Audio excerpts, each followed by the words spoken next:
Hey everybody, it's your boy Terry O'Brien with JT Sports Cards, and look who I have here, Jerry O'Brien. So again, we got the J and we got the T in the JT Sports Cards. Got a great video for you today. We have a 19 card submission back from PSA. It has a card in there I'm really excited about, which is the 1984 Star reprint that I crossed over from an 8.5 SGC to see what I could get PSA. But enough talking, as we always do, you know the whole routine. Let's get it.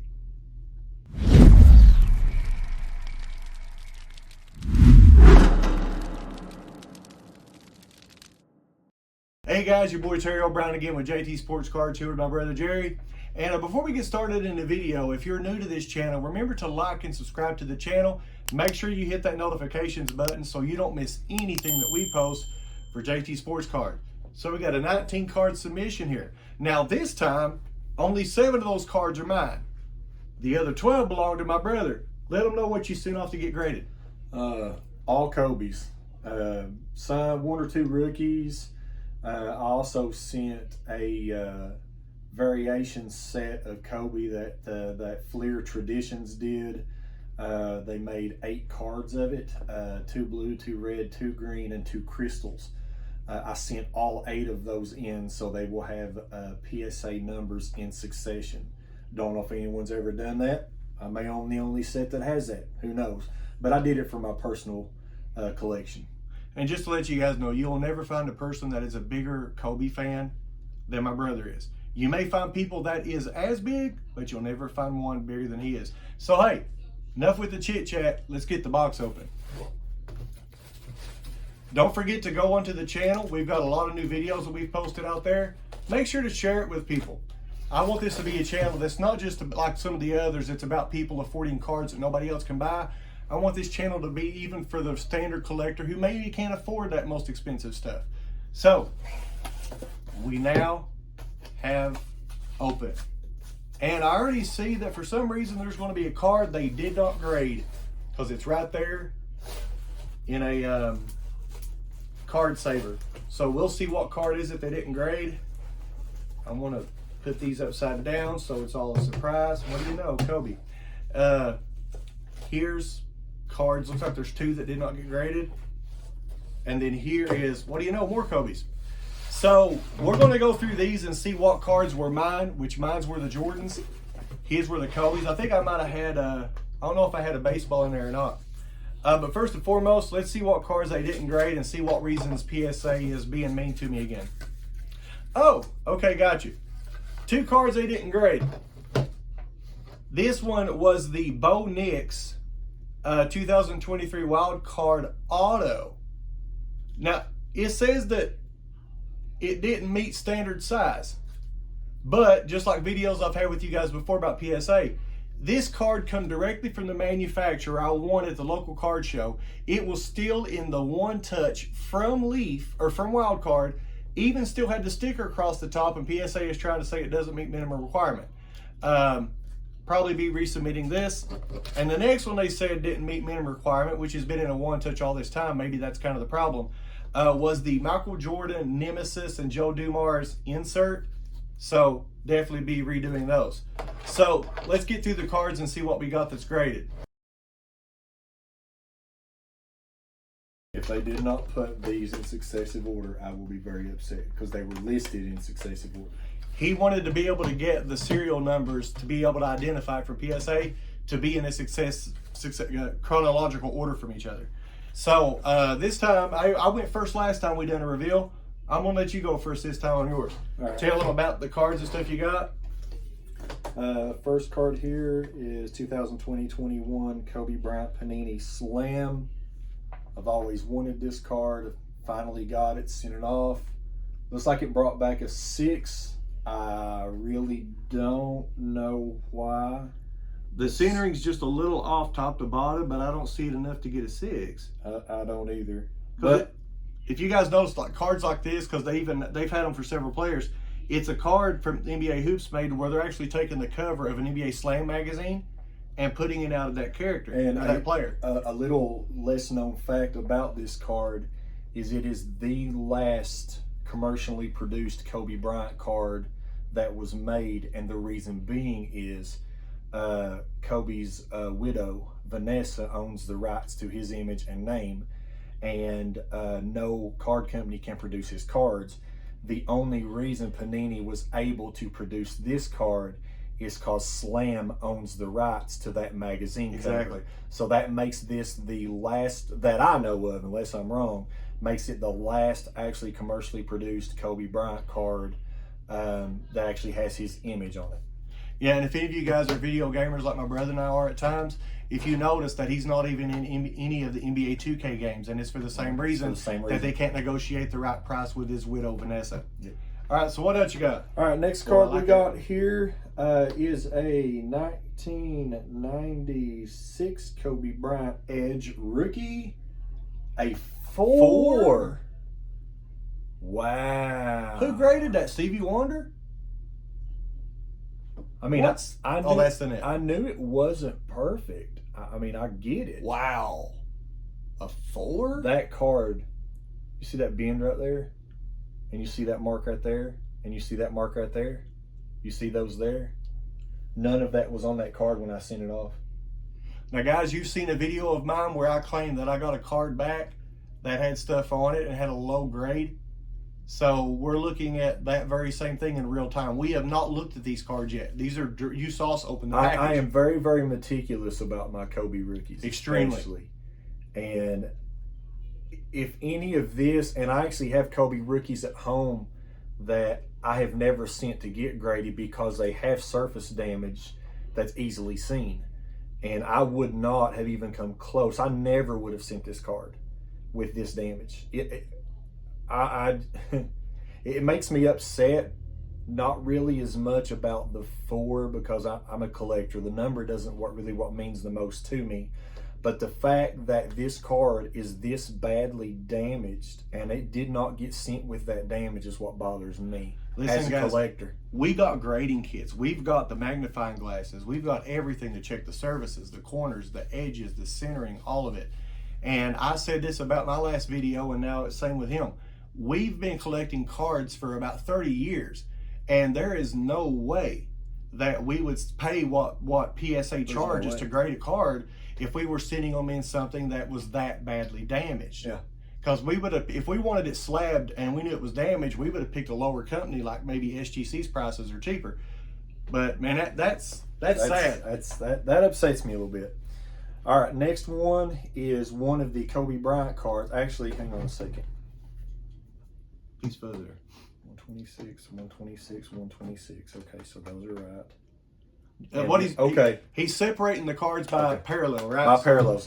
These cards, when they were released, they had 4 parallels. They had the base card, which was red. They did a green version, which was a little rarer, a blue version, which was a little rarer, and then the crystal version, which was the rarest and was numbered. So this first one is card number 126 from 2004 Fleer Tradition. It got a 7. That is the blue version. Man, I love like the retro look of those. Yeah, I love the retro cards. That one's off a little bit sooner, and I'm fine with the 7 on that one. I can live with that. I'm not upset about that. I just realized what that's a retro from. Look at the Jordan rookie sticker. Yeah. Yeah, those are retro in a different color, but same design as the Jordan rookie sticker. All right, so this one, same card, only in the green version, brought an 8. Okay, it's a little better. Same card in the green version, brought an 8. Even whenever I get cards back, I'm happy if I get 9s because there's such a small difference between a 9 and a 10. All right, this is the base card of that version in the red. Also brought an 8. It's nice to complete sets, isn't it? Now, this one is the crystal version of that same card. It is numbered number 44 of 150, so there's only 150 of these made in existence. And it brought a 6. Which I'm okay with that because it is a rarer card. Even at a 6, I'm just tickled to death to actually have that full complete set. Did they put them in succession? 1, 2, 3. So far, so okay, good. So far, so good. That means there's going to be a gap in PSA's database that you own a little space of rental spot there. All right, so this one is the other version. Same year, same company, same release, only basically, it was basically a different photo that was used. This is the blue version. brought a 5. How is that possible? I mean, yeah, the centering's off. It doesn't have 10 centering. I'll grant that. I don't see any damage on the back of the card, though. I don't either. And we got plenty of light back there. All right, so we will chalk that up to Stevie Wonder did this one. No, Helen Keller done the other one.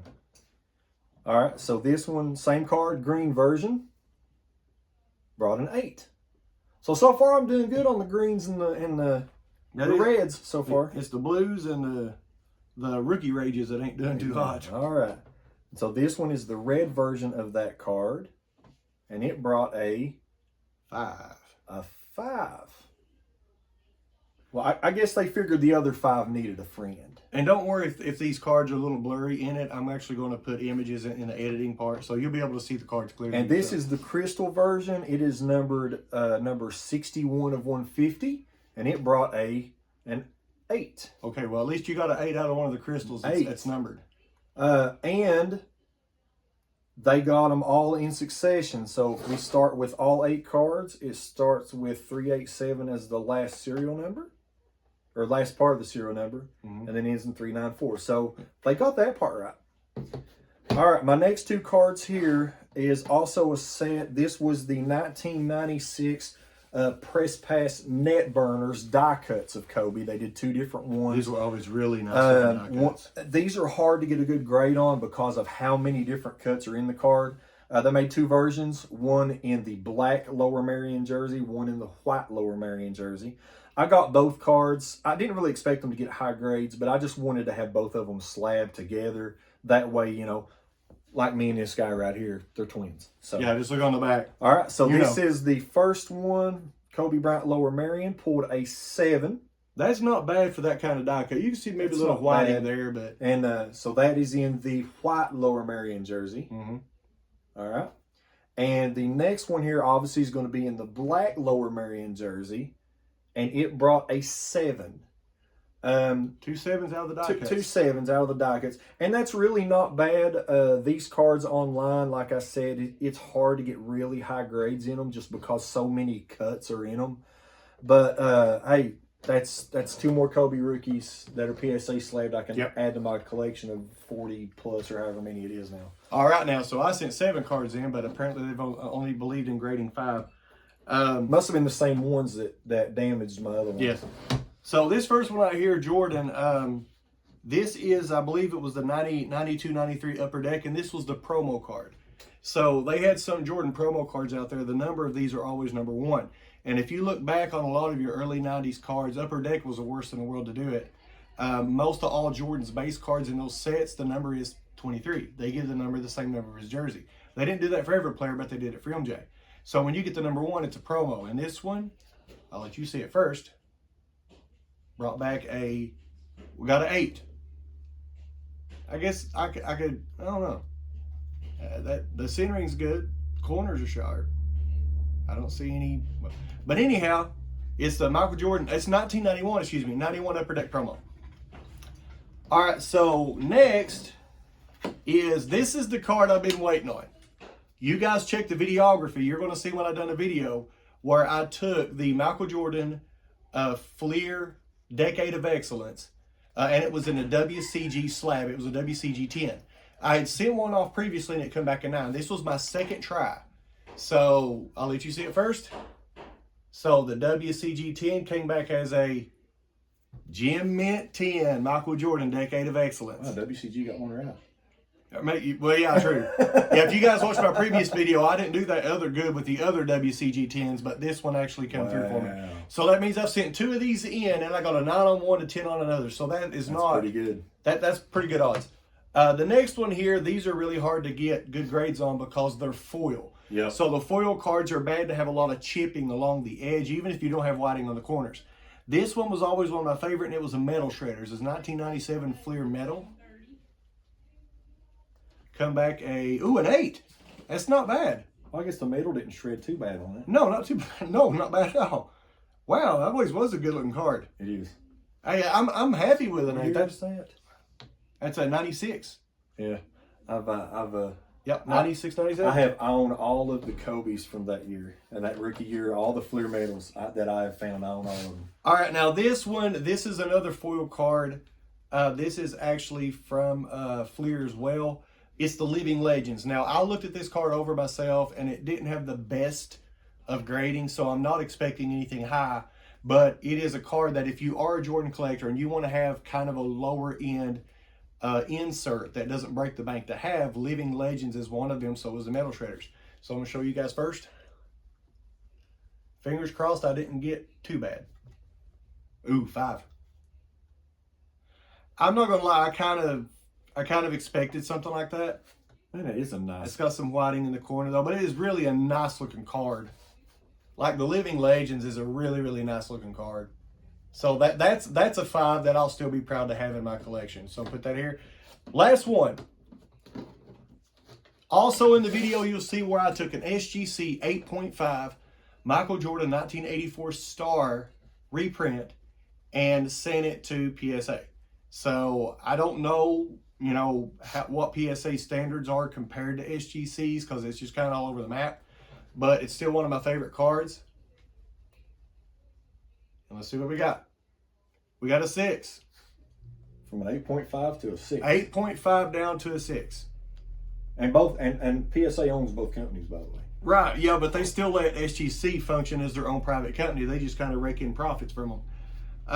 Which, I mean, the centering, yeah. I mean, I could see top to bottom and left to right a little bit. Yeah, the centering's definitely off. There might be a little white in one corner, but it's not a bad card. But that's still an awesome looking card because the 85 star here is so expensive to own the original. Oh yeah. Like I got a Jordan rookie over here. You guys see that in the video too. One of the 86 Fleers, and a star is still at least another $600 or $700 above what the 86 Fleer is.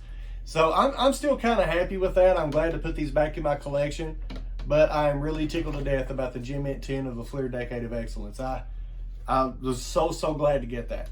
So anyhow, there you have it, guys. Show us in the comments, like, what is the greatest card that you've ever crossed over from another company, or also from a twin brother here, what is the best Kobe card you have in your collection? Tell us in the comments below. So before we let you go, this is Terry O'Brien and Jerry O'Brien. Thank you guys for watching JT Sport Cards. Until next time, God bless and peace.